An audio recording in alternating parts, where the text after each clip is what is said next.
Buenas tardes, es un gusto para mí hacerles esta presentación. Agradezco al comité organizador del 7º Congreso Nacional de Riego, Drenaje y Biosistemas y agradezco también la participación de todas las personas que se encuentran aquí presentes.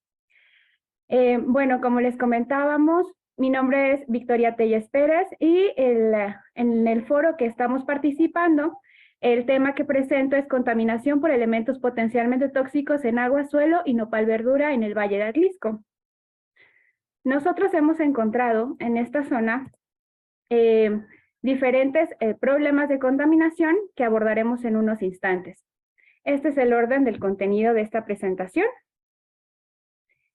Y tenemos que esbozar que en América Latina se ha convertido en un paraíso para la contaminación que ha sido facilitado por su débil regulación ambiental. Esto no solo es en México, sino en toda América Latina. A nivel nacional, el 54% de las aguas residuales no se tratan y se ha hallado que se irrigan con aguas residuales sin tratar cerca de 350,000 hectáreas del territorio mexicano. En México, 6.6% reportó usar agua negra residual para la agricultura. Y el caso del río Atoyac es, este río recibe a las aguas residuales domésticas e industriales de la región.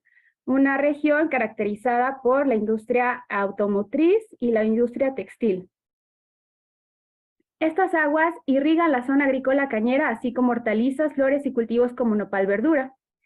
Sin embargo, pues no existe un monitoreo continuo de la calidad del agua, suelo, ni de la absorción de los elementos potencialmente tóxicos, también llamados elementos o metales pesados, a través de los tejidos vegetales, y tampoco se conoce la percepción de los productores ante el uso agrícola de estas aguas. El nopal entonces podría usarse en este contexto inoculando con bacterias promotoras de crecimiento vegetal, como las de la familia Enterobacteriaceae.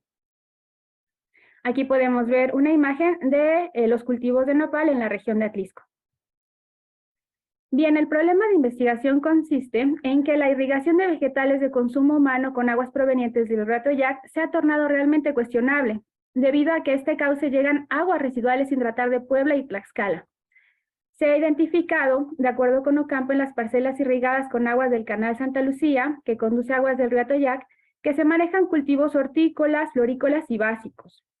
Además de los cultivos anteriores, de acuerdo con diversos autores, se maneja el nopal verdura cultivar Atlisco.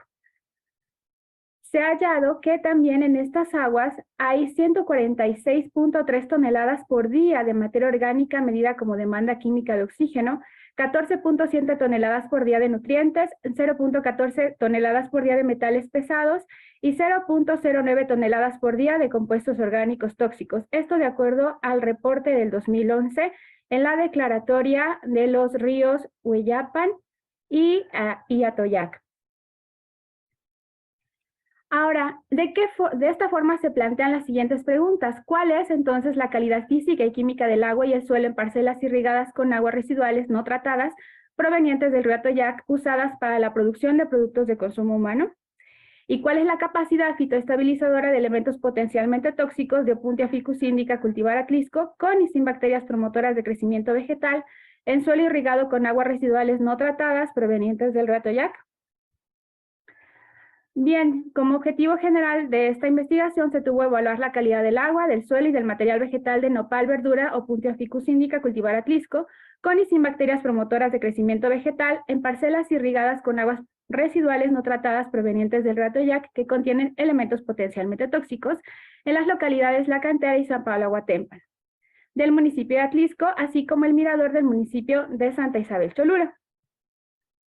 Como hipótesis general, se tuvo que las aguas residuales no tratadas provenientes del río Atoyac, así como los suelos irrigados con estas, contienen elementos potencialmente tóxicos, por lo que no cumplen la calidad con base en la normatividad internacional, y al inocular al menos una bacteria promotora de crecimiento vegetal, se incrementará el crecimiento de Opuntia ficus indica en parcelas de riego, aún en presencia de elementos potencialmente tóxicos en el suelo y en el agua de riego.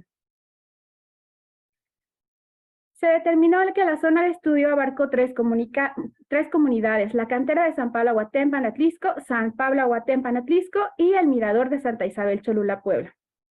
La altura de esta zona de estudio es sobre el nivel del mar, oscila entre los 1878.4 y los 1913 metros sobre el nivel del mar y se encuentra entre los paralelos citados y los meridianos citados con un área de 335.5 hectáreas de la superficie irrigada con las aguas provenientes de la presa Manuel Ávila Camacho o Valsequillo.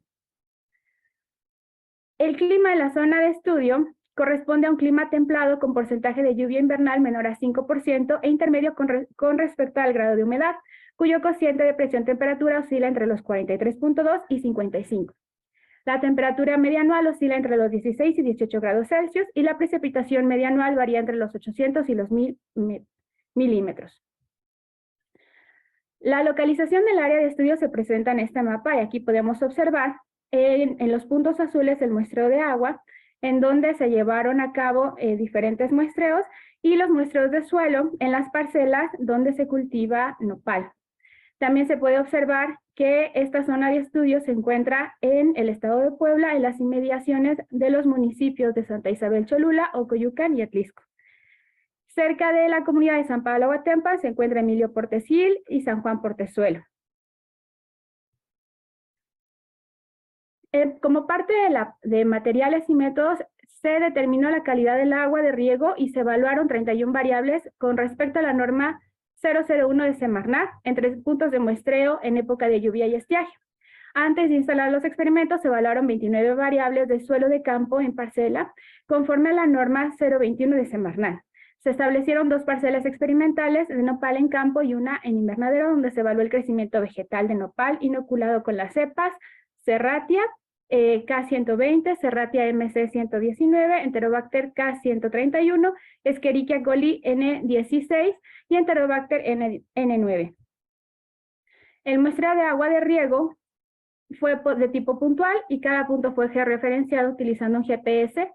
Estos fueron los 3 puntos de muestreo: el Hawái, la central hidroeléctrica Portezuelo 1 y el canal de riego. También se llevó a cabo el muestreo de agua, en donde se puntualizó la elección de sitios de muestreo, se llevó a cabo la preparación de materiales y reactivos, se tomaron las muestras de campo, se realizó la medición de variables en campo, la adición de reactivos y la preservación de las muestras. En cuanto al muestreo de suelo, se eligieron los sitios de muestreo, se midió la profundidad para obtener las muestras simples y posteriormente se preparó la muestra compuesta para hacer la preservación de las mismas. En cuanto a los cultivos de bacterias promotoras de crecimiento vegetal, en laboratorio se llevó a cabo la preparación de los medios de cultivo, la esterilización de estos medios, la inoculación de cepas en los medios de cultivo, su incubación y posteriormente la inoculación en cepas a un mayor volumen, así como su centrifugación y preservación. En campo, se llevó a cabo el siguiente diseño experimental, que consistió en que cada unidad experimental se constituyó de 12 plantas, 2 conformaron la parcela útil, indicada con el borde azul. La parcela 1 es la que se presenta en esta imagen, y este es el croquis de la misma parcela. Se establecieron 2 diseños experimentales de bloques completos al azar en campo, y aplicación de 6 tratamientos con 5 réplicas, empleando como planta indicadora al nopal o Puntia ficus indica cultivar Atlisco, y esta es la parcela 2 con su croquis respectivo. En cuanto al diseño experimental, se colectó el suelo, se cirnió el suelo y se mezcló con nitrato de plomo. También se llevó a cabo el muestreo de material vegetal, se midió el grosor, se recolectaron las muestras en campo y las muestras en invernadero. En cuanto al análisis del material vegetal, se llevó a cabo el secado en horno, la pulverización en mortero y la identificación y preservación de las muestras. Los datos del material vegetal se analizaron de manera que cada cepa se presentara por quintuplicado en términos de la media y el error estándar de grosor de raquetas, número de raquetas y brotes, así como concentración de los elementos potencialmente tóxicos en raquetas cosechables como nopal, verdura por planta. La evaluación estadística de dichas variables se realizó mediante análisis de varianza y multifactorial con la prueba de Tukey. El análisis estadístico se realizó con el programa Infostat.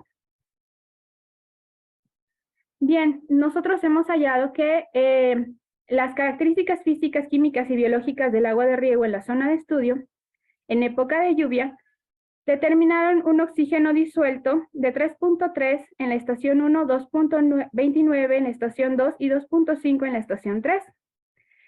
Esto corresponde a que la temporada de lluvias fueron mayores y significativamente diferentes comparadas con las de sequía, en un estudio realizado en el río Zaguapan, Tlaxcala, México, lo que corresponde con nuestro estudio. También se halló en nuestro estudio que hubo una alta concentración de grasas y aceites. Vemos en la estación 1 una cifra de 214.56 hasta 4.330 miligramos por litro en la estación 2 y 890.44 miligramos por litro en la estación 3. Esto corresponde con lo dicho por Galindo y Pardo, en que un alto contenido de grasas y aceites en el agua de riego provoca bajos niveles de oxigenación y como consecuencia la proliferación de bacterias anaeróbicas. En este sentido, pues tenemos un problema de contaminación con grasas y aceites. En la época de estiaje también se halló una alta concentración de grasas y aceites en las 3 estaciones de muestreo y una nula concentración de oxígeno disuelto. En este caso, esto no influye en los aspectos agrícolas, pero sí influye en la vida acuática y es un indicador de contaminación. En el caso de las grasas y aceites, el límite conforme a la norma 001 de Semarnat es de 25 miligramos por litro, por lo que debemos hacer la comparación y está sobrepasando gravemente pues, los límites máximos permisibles de acuerdo a la norma. En cuanto a las características físicas, químicas y biológicas de elementos potencialmente tóxicos en el agua de uso agrícola, vemos que existe una concentración de huevos del minto por cada litro cercana, más bien está en el umbral, que de acuerdo con la norma 001 de Semarnat, el límite máximo permisible de huevos del minto es de un huevo precisamente y de coliformes fecales es de 2000 de número máximo permisible. Y ustedes, como pueden ver en la tabla, pues está por debajo aún, pero pues representa ya un problema en las estaciones 2 y 3. En la época de estiaje podemos ver una amplitud de la concentración de coliformes fecales que ya va en un orden de 240 millones en la estación 1 y 2 y 93 millones en la estación 3. Podemos observar que este es un problema real y que también los huevos del minto rebasan la concentración determinada como límite máximo permisible de acuerdo a la norma 001 de Semarnat.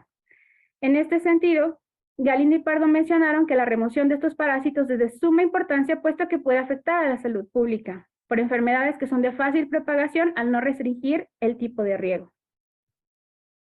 En cuanto a los elementos potencialmente tóxicos en el agua de uso agrícola, podemos encontrar que de acuerdo con la comparación en la normatividad canadiense y española, rebasamos los límites de plomo y manganeso. En este sentido, la actividad industrial es responsable de la generación de aguas residuales con altas concentraciones de cadmio, cromo, plomo, cobre y mercurio. Y se ha reportado que 5 partes por millón de plomo son realmente suficientes para inhibir el crecimiento celular vegetal. Y nosotros pues podemos tener este problema en nuestras estaciones. Entonces es importante pues bajar estos niveles de concentración. En cuanto a los elementos potencialmente tóxicos presentes en el agua de riego en época de estiaje, podemos encontrar que también existe una alta concentración de plomo y manganeso con respecto a la normatividad canadiense y española. En la mexicana no se encuentra el manganeso ni siquiera, pero sí podemos encontrar el plomo y aún es muy laxa nuestra normatividad en esos términos. Sin embargo, podemos hallar que los elementos presentes en el agua de riego causan realmente problemas porque pueden acumularse en los suelos y pasar a la cadena trófica al ser absorbidos por las plantas. En este sentido, en lugares donde se ha utilizado agua residual para el riego agrícola, se reporta una tendencia creciente en las concentraciones de metales pesados. En los valles agrícolas poblanos y veracruzanos, desde hace más de un siglo, se usa agua superficial contaminada con agua residual para el riego directo. Y nosotros podemos encontrar que la concentración de elementos potencialmente tóxicos en el suelo, comparado con los límites permisibles de la normatividad mexicana, canadiense y de la Comunidad Europea, el cobre, el cromo y el níquel rebasan estos límites de acuerdo a esta normatividad. Entonces, podemos observar que existe un problema de contaminación de acuerdo a estos elementos. Por su parte, nosotros al inocular bacterias promotoras de crecimiento vegetal, observamos que hubo una interacción importante al aplicar Enterobacter N9. Esta bacteria logró que se aumentara el grosor del nopal, aunque se encontraba en presencia de elementos potencialmente tóxicos la planta. De acuerdo a Mendoza y Hernández, se encontraron diferencias significativas en las plantas inoculadas con Enterobacter N9 con respecto al testigo sin inocular al analizar la longitud de la raíz y tallo de calabaza. Nosotros lo encontramos en el grosor de las plantas, que finalmente se puede interpretar como tallo. Encontramos que se incrementó de manera significativamente diferente en comparación con las demás cepas. También se halló que al inocular dos cepas productoras como son Serratia K120, Serratia MC 119 y Escherichia coli N19, hubo diferencias estadísticamente significativas en cuanto a la concentración de plomo en las plantas de nopal verdura, y también se encontró que estas pueden ser bacterias que coadyuven a la disminución en cuanto a Serratia del plomo en la materia vegetal, y si se quiere utilizar a las bacterias como para extraer los metales del suelo, entonces se puede ocupar Serratia y Escherichia coli. En este sentido, al inocular dos cepas productoras de poliaminas en espinaca de los géneros Enterobacter y Serratia, se redujeron en un estudio por Wang las concentraciones de cadmio y plomo en el material vegetal debido a la absorción celular y a que la quelación de los iones metálicos por poliaminas producidas por las bacterias, y el cadmio y plomo se unieron y precipitaron en la superficie celular bacteriana en forma de hidróxido de cadmio, carbonato de cadmio u óxido de plomo. También se halló que la cepa Serratia K120, logró disminuir la concentración de zinc en la parcela 1, y esto hace que nosotros podamos interpretarlo como un bloqueador de que elementos potencialmente tóxicos como el zinc en altas concentraciones puedan llegar hasta las raquetas cosechables. En el estudio realizado por Mendoza Hernández y colaboradores, se identificó que la longitud de los tallos de chícharo, calabaza y girasol inoculados con la cepa bacteriana Serratia K120 mostraron diferencias estadísticamente significativas en comparación con el testigo. Bien, como conclusiones, tenemos que el agua de riego en época de lluvia no cumple con los límites de elementos potencialmente tóxicos establecidos por la Comunidad Europea, a excepción del níquel en las estaciones 2 y 3. También que las concentraciones de manganeso y plomo en agua en tiempo de lluvia y estiaje rebasan los límites permisibles de la normatividad canadiense, pero aún no se encuentran por encima de los límites máximos permisibles de la normatividad mexicana vigente en el sitio de estudio. Sin embargo, sí rebasa los límites de la normatividad mexicana de grasas y aceites, así como de coliformes fecales y totales, situación que se agrava en tiempo de estiaje. Las concentraciones de cobre, cromo y níquel rebasan los límites permisibles de la norma canadiense, lo que indica que tales concentraciones pueden afectar el desarrollo de las especies vegetales que son cultivadas en la zona al alterar su metabolismo. También se comprobó que al menos una cepa de bacteria promotora de crecimiento vegetal, Enterobacter N9, incrementó el crecimiento de Opuntia ficus indica en las dos parcelas de riego, aún en presencia de elementos potencialmente tóxicos. Y la inoculación de Serratia K120 reduce la concentración de plomo en el cladodio cosechable de nopal verdura y aumenta la concentración de zinc con diferencias estadísticamente significativas. Los suelos que son irrigados constantemente con aguas no tratadas son susceptibles de ser contaminados con elementos potencialmente tóxicos, por lo que los productores eventualmente podrían verse afectados al disminuir la productividad de sus parcelas al ser rechazado su producto por no cumplir con la normatividad aplicable a los alimentos que se comercializan, o al bioacumular en su organismo elementos potencialmente tóxicos por la ingesta del nopal verdura. Es posible entonces contribuir a la disminución del impacto negativo de la contaminación ambiental por elementos potencialmente tóxicos, ayudando en la propiciación de cambios conductuales de los actores involucrados, al informar sobre los resultados obtenidos por el análisis de agua, suelo y materia vegetal, y ofrecer estrategias de formación para el manejo de su sistema de cultivo, como la inoculación de bacterias promotoras de crecimiento vegetal, tomando en cuenta la percepción del riesgo de los productores. Bien, pues esto es todo y les agradezco mucho su atención.